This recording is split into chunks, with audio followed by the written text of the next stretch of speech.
તો હું આજે બનાવી રહી છું કાંદા પૌવા. એના માટે મેં અહીંયા લઈ લીધું છે પૌવા, લીલા મરચાં, ઝીણી સમારેલી ડુંગળી, લીંબુનો રસ, ખાંડ અને મોટું બાઉલ લઈ લીધું છે. પૌવાને આપણે 4 થી 5 વાર પાણીથી તેને ધોઈ લઈશું. તો અહીંયા પૌવા મેં બાઉલની અંદર એડ કરી દીધા છે. હવે આપણે તેની અંદર પાણી એડ કરીને સારી રીતે ધોઈ લઈશું. તો અહીંયા પૌવા સારી રીતે ધોઈ લીધા છે. હવે આપણે તેને બધું જ પાણી કાઢીને બાઉલની અંદર રવા દઈશું. તો અહીંયા મેં ગેસ ઓન કરી લીધો છે. તેની ઉપર કઢાઈ મૂકી દઈશું અને તેલ એડ કરી દઈશું.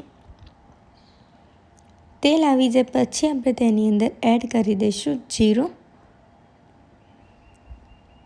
જીરું થઈ જાય પછી આપણે તેની અંદર હિંગ એડ કરીશું.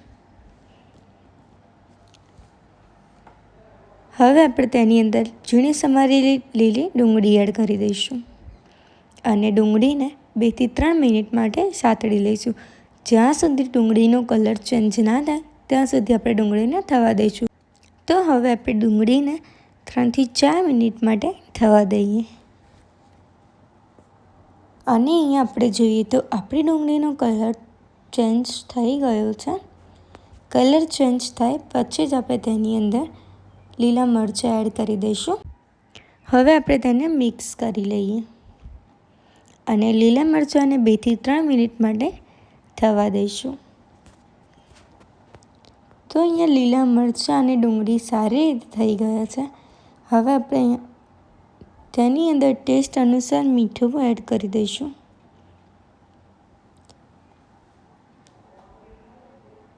હળદર, 1 ચમચી જેટલું ધાણા જીરું પાવડર અને 1 ચમચી જેટલો લાલ મરચું પાવડર એડ કરી દઈશું અને પછી આપણે તેને સારી રીતે મિક્સ કરી લઈશું. મિક્સ થઈ જાય પછી આપણે તેને 2 થી 3 મિનિટ માટે થવા દઈશું. અને આ રીતે મેં અહીંયા બધું જ મિક્સ થઈ ગયું છે. બધા મસાલા બી એકબીજાની સાથે ભળી ગયા છે. હવે આપણે તેને 2 મિનિટ માટે થવા દઈએ. હવે આપણે તેની અંદર 1 ચમચી જેટલો લીંબુનો રસ અને ખાંડ એડ કરી દઈશું. હવે આપણે તેને સારી રીતે મિક્સ કરી લઈશું. પછી આપણે તેની અંદર પૌવાને એડ કરી દઈશું. હવે આપણે તેને સારી રીતે મિક્સ કરી લઈએ. તો અહીંયા પૌવા સારી રીતે મિક્સ થઈ ગયા છે. હવે આપણે તેની ઉપર કોથમીરને પણ એડ કરી શકીએ છીએ. તમારી પાસે કોથમીર ના હોય તો તમે તેને સ્કીપ પણ કરી શકો છો. મેં અહીંયા એક બાઉલ લઈ લીધું છે. હવે આપણે બાઉલની અંદર તેને સર્વ કરી દઈએ. તો અહીંયા મેં બાઉલની અંદર સર્વ કરી દીધું છે. તો અહીંયા બાઉલની અંદર સર્વ થઈ ગયું છે. હવે આપણે તેની ઉપર રતલામી સેવને એડ કરી દઈશું અને અહીંયા રતલામી સેવ એડ થઈ ગઈ છે.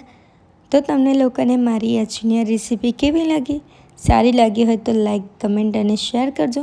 ચેનલમાં નવા હોય તો જલ્દીથી જલ્દી સબસ્ક્રાઈબ કરી દો. ત્યાં સુધી બાય બાય.